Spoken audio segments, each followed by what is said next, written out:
What's up, marketing maniacs, and welcome back to another episode of From Startup to Wunderbrand, your ultimate BFF in the wide world of digital marketing. Join me, your host, Nicholas Kuhne, spilling the beans on the juiciest trends and hottest tips to up your marketing game.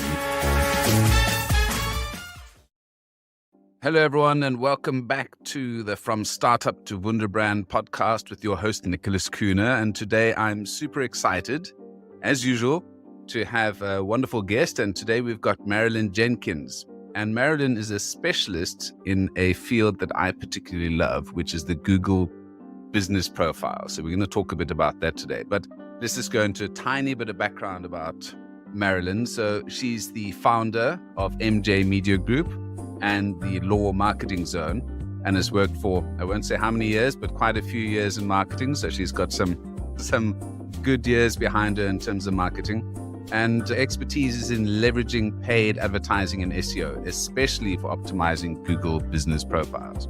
But the reason we've got her here today, she's got a fantastic new book for those of you hoping or trying to figure out, how do you get your business to rank? How do you get people to call? How do you get people to find out about your business without having to break the bank with SEO and all sorts of other funny business? So Marilyn, what a treat to have you with us today. Thank you so much. I'm happy to be here. It's an honor. I love your podcast, so I'm excited to be on it. Groovy. So whereabouts in the world are you, Marilyn? I work out of Houston, Texas. Okay, great. So the weather probably slightly different to what we have here in Oslo, which is a nice 2 degrees. I don't know what that is in American numbers, but that's relatively cold. Yes, it's very cold. So let's get down to, I want to find out a little bit about you first. And when you were growing up, did you think that you were going to be an author? And did you think that you were going to be a specialist in SEO and Google, basically? Well, no. I've always been very technically inclined. I would say a geek as a kid. But yeah, I knew I'd always be involved in technology. So yeah, but being able to help people with their technology in a marketing sense really plays to my strength. So, but being a published author, no, that's a new one as well. But I just felt like it had to be put out there for people. So let's talk about why you felt this was so important that you actually had to write a book, because you've joined one of a very elite circle of people who've written marketing books and, particularly books on Google. So what was the main reason that spurred you on to write this book? Well, like you said, I focus on paid ads for helping businesses grow because it's a faster ROI than SEO. And SEO, being search engine optimization, takes a long time. And I've found that a lot of people that come to me that need help with their marketing are not yet in the position of doing paid ads, but they also don't realize the value of their Google business profile and how much it can help you in the local searches. I mean, it used to be Google My Business and it had very few features to it. And people just got used to storing their reviews there, but nothing else. So that's really been, it's a game changer when they rebranded the Google business profile. It added so many features to it. And then recently Google announced that they're canceling all the websites on Google, but that was on Google One, which used to be their try at being a social media platform that failed miserably. But people built websites on it anyway. So now there's a confusion of, well, aren't they canceling my Google business profile? Different, completely different. And it's super important to know the difference. But I wrote the book as a step-by-step of how to get it, verify it, claim it, and maximize it, because it is so important to be found in that map pack. 60 to 80% of people that do a search on Google choose someone in the map pack. If you're not the top 3, you're not getting that business. I mean, I can say for myself that if you're not on that first third of the page, if you don't show up, especially on mobile, where I don't know anyone who's ever gone to the second page on a mobile browser for Google. You typically go for the first ones. Obviously, in the past, we used to joke about, if you want to hide something, you put it on Google Plus, which was, as you mentioned, their previous attempt at social media. Exactly. But let's just break down again why the Google business profile is useful and what type of businesses should use a Google business profile. Is it for just for pizzerias, or is this also for businesses and folks who have got a service business? Anyone with a physical address. Absolutely, that's the most important. If you have a physical address and you don't want to publish it, you still need it. You're not going to get the valuable ranking as much or as much weight in the rankings if you don't publish your address. Think of it as, I'm not sure if you have in Norway, the yellow pages was our big thing in the States, right? Every business had at least a little listing and you paid more to get a bigger listing, right? So it's almost like Google globally took a yellow pages type thing and imported it in and made everybody that was a business a Google business profile. So you can do a new one, that sort of thing. So what you would do is you go to Google and you type in your business name and see if it comes up and claim it. So Google proves that you're a person by mailing, or a real business by mailing a postcard, or there's other verification methods to prove that's you. Now, the flip side of that is your competition could claim it if you don't. So now you've given them a leg up on you, right? So what you want to do is they are looking at the people that put as much information as possible. They build it out, whether say your address, the building has a name. That's even an additional line on your address. So choose the category, fill it out completely, and then once or twice a week, go in and add something to it. Add a photo, add a question and answer, add a video, or, respond to a review. Any of those things to show Google you're engaging. So as you're engaging, you could possibly rank higher than someone with more reviews in that map pack if you are engaging and your competition isn't. Yeah, what I've noticed with a lot of social media is that people will start up an Instagram account, a Facebook account, a LinkedIn account, and a Google business profile, but won't update it, or maybe they'll update it once a year, etc. I think if you're going to have a social media channel open, you've got to keep it regular and you've got to keep it up to date, exactly as you've mentioned. And I've seen a lot of folks, they set up their Google business profile and then they just leave it.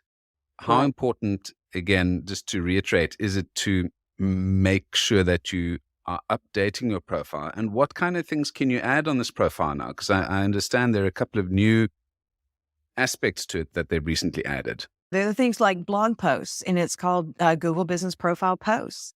So one of the things that we do for our clients that we handle this for is we put a human written article once a week up there. And it talks more about, the cities that you're in and this sort of thing. And because anything within 10 to 15 miles, Google finds you relevant. But yeah, if you just fill it out and you never do anything else, you're not going to get the extra juice as it is with when it comes to those rankings. When someone searches and your suggestion was pizzeria, Oslo, and, obviously Oslo is a big city, they're going to look at closer by you and that will show up. But if you and the pizzeria down the street, they've been doing a lot more updates, they're going to come before you, even if you have more reviews, because they're more engaged, right? And So you can add photos, you can add videos, but questions and answers are also one of the biggest things that you can do. So we all have, say, the standard 5 questions that every customer asks about your service, right? So once a week, add that question and an answer. Now, next week, add another one. Add videos. It's just like having your own, if you will, social media site that has the equivalent of a website, but it has so I much mean, more power. I would rather spend time and effort on my Google business profile than on a Facebook page, to be honest, if I was in a service business, because if people are, well, I suppose it depends where on the customer journey they are, if it's just about awareness or if they're ready to buy. So if they're ready to buy, you better have everything on that page. Your telephone number should be up to date. Your address should be correct. Your latest specials and offers, etc., should be Exactly. up I to mean, date. exactly. There's products and services, update those as they come in seasonally, if that's a thing. Your hours of operation, always make sure that's up to date. I had a client that was like, our sales have dropped on Tuesdays. There's just nothing going on. We don't understand what the problem is. Well, for some reason, one of their techs went in and said they were closed on Tuesday. So anyone searching for them on Tuesday, they just didn't go because it says you're closed. It's like, but we're not closed on Tuesday. So as soon as they fixed that, in the next week, the foot traffic came back. So it's really quite important to make sure your data is up to date, and especially if you're in a region that has like a month or two of holidays, Keep your hours up to date because during holiday times, people are still shopping. You talk about keeping your data up to date. I've seen challenges sometimes where folks have different information on their website and different information on their business, their Google business profile. With you doing this professionally, how do you integrate the SEO on your website or the schema on your website with your business, your Google business profile? They have to be identical. So it's like when we talk about citations are merely what we used to call old school backlinks, only they're more important because they're from better places. It's not just any old blog out there that you're putting a backlink on, which used to be everybody sold links on their blog, right? Now these are links to directories, business directories. So Google pulls from those to get weight in a score. So you want to make sure your name, address, and phone number, we call that the NAP, is exactly the same everywhere you list it. And having it on your phone, on your website should be, your website's connected to your Google business profile. Those should be identical. And I mean, if you spell the word sweet out in your address, it needs to be spelled out everywhere. If you make it STE, it needs to be STE everywhere. They need to be identical. Google, remember, everything they're doing, the algorithm is electronic. They don't have someone sitting here going, oh, it says sweet, and that means STE, so those are the same. Data is data. Yeah. I think this is where getting the professionals involved is quite useful as well. Because, I mean, these things, it's relatively simple to set it up, but the maintenance and making sure that you get these little nuances is obviously where folks like yourself come in. Now, there are three cool aspects to this book that you have written. One is it's talking about how to claim, number one, your Google business profile. Secondly, it goes into optimizing your Google business profile and then maximizing. And I'm going to leave that claiming side because that's something folks can look at themselves or read in the book. The optimizing is obviously the important thing. Let's talk about, you've done all the basics, right? You've claimed your profile. What are some maximizing tips and tricks that you could potentially highlight for us? So maximizing is, and people say, oh my God, I don't have time for that. If you have 10 minutes a week, you do. While you're at work, especially if you have, say again, the pizzeria and you've got a delivery scooter, or you've got, you're a plumbing or anything, you've got a truck or a sign out front or anything that you produce a product, take pictures of it. Once a week, upload a photo, right? If you've got a new menu item, if you're a bakery and you just did a birthday cake, take a picture of it, put it up as a product or a service. Find something you can do once a week. And also the big thing that a lot of people don't do is respond professionally to every review, good or bad. So when people go through and they're scrolling reviews, if you've got, 20 good ones and 2 bad ones, that's not a big difference when it comes to the end star review, the total star average. However, when people are looking at your reviews and they see that bad one, and it just means it may seem like they're just having a bad day, you still need to reply to it. It could be that, I'm sorry, Nick, I never saw you in the restaurant. I'm not, or, we're sorry you had this, whatever, a professional response. And people will see that you are a caring business owner. You're the type of person they want to do business with. So when I tell my clients we're talking about maximizing their Google business profile, it's adding something at least once a week, ideally twice a week. You need to think about it as way more important than your Facebook and Instagram. Okay. Yeah. Facebook and Instagram, people are scrolling just to, it's called the death scroll. They're just going in there for entertainment. On Google, they're searching for something. People don't go to Google for social media. They go to Google to answer questions. Right. And so you want to be the answer to those questions. If someone is asking a question or looking for something near me, you want to be that person. Or you want to be that business. So you're talking about intent, and intent, like you say, when people go onto Google, they're in that final stage, they're ready to shop. And if everything is not perfect on your side, or if you're not making it as easy as possible for them to buy your product or get your service, you're going to lose a customer. Now, Exactly. Having said that, we've spoken about Google business profiles and how useful they are.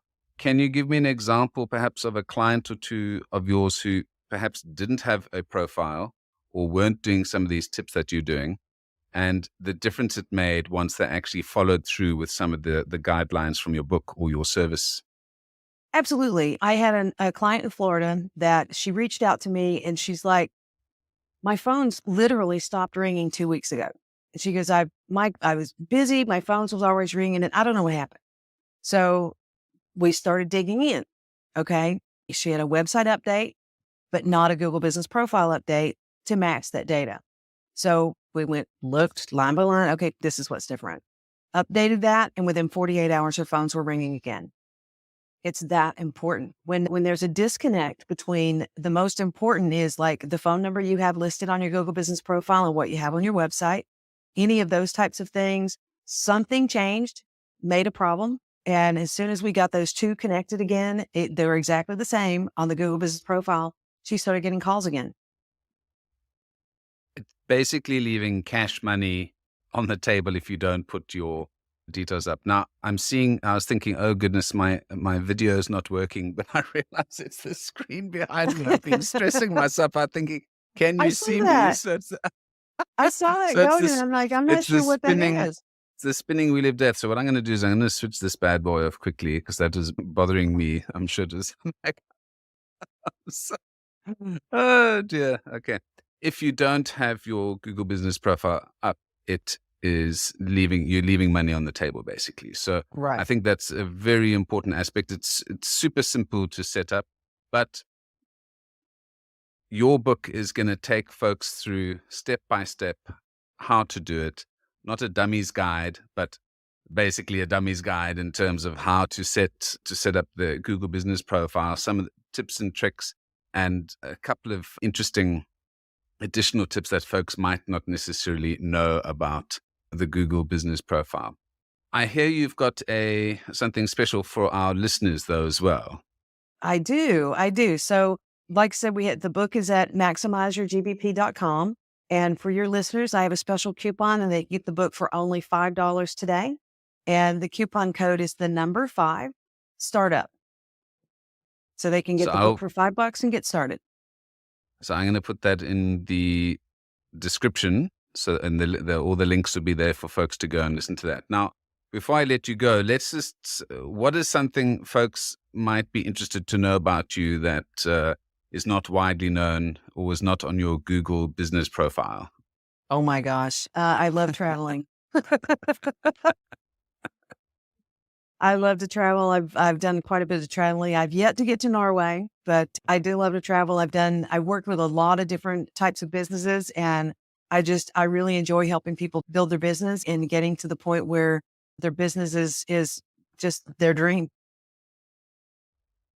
Awesome. Is there anything I've left out about Google Business Profiles that we should leave with our customers before we end off?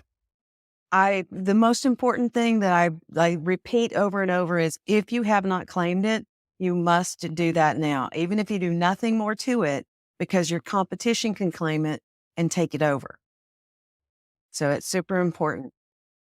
Yeah, especially in the competitive fields that a lot of the businesses are in, like hairdressers, pizzerias, any service-based business. Get your Google Business Profile. Make sure all of those details are up and running, and make sure that you update the page once a week. It's cash money that you're leaving on the table if you don't do it. So, Marilyn, Exactly. Thank you so much for giving us some of these insights, and I hope as many of you as possible take advantage of that amazing coupon for $5 to get this book from Marilyn and start you on your journey to get those phones ringing off the hook. Thank you so much, Nicholas. I appreciate your time. It's been a lot of fun. Great. I was just thinking, off the hook, that's for the younger listeners. You don't have hooks on your phone. Basically, it just means that your phone is going to be ringing and vibrating a lot in your pocket. So I thought I may as well put that out there. Thanks, Marilyn. Thank you.